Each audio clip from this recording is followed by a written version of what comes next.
रात के ठीक 1:17 पर कॉलेज की पुरानी साइंस बिल्डिंग के बाहर 5 लोग खड़े थे। ऊपर तीसरी मंजिल की एक खिड़की में हल्की पीली रोशनी जल रही थी, जबकि उस फ्लोर की बिजली सालों पहले काट दी गई थी। यही है वो लैब, रोहन ने धीमे से कहा।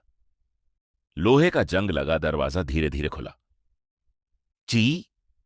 अंदर से दवाइयों, जली हुई तारों और नमी की बदबू बाहर आई। यह जगह बंद क्यों की गई थी? निशा ने कांपती आवाज में पूछा। वरुण ने टॉर्च जलाते हुए कहा, क्योंकि यहां जो हुआ था उसके बाद कोई वापस नहीं आया। कॉलेज में सालों से एक कहानी फैली हुई थी।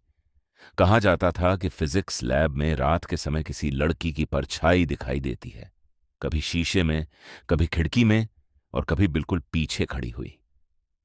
हर साल सीनियर्स नए स्टूडेंट्स को सिर्फ एक बात कहते, तीसरी मंजिल की लैब के पास मत जाना।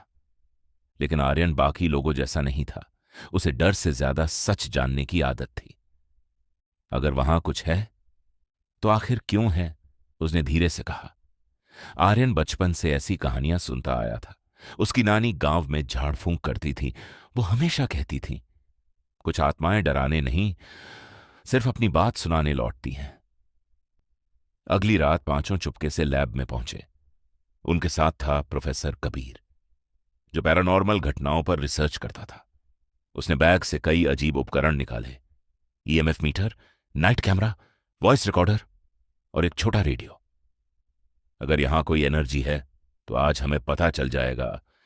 जैसे ही रिकॉर्डर ऑन हुआ, टक टक टक, ऊपर किसी के चलने की आवाज आने लगी, लेकिन ऊपर कोई था ही नहीं।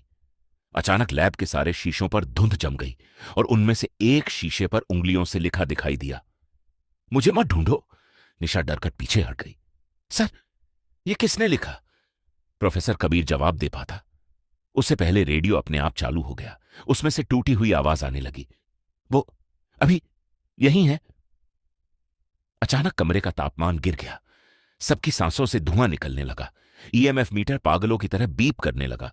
Beep beep beep. और तभी लैब के कोने में रखी कुर्सी अपने आप धीरे धीरे हिलने लगी। जी!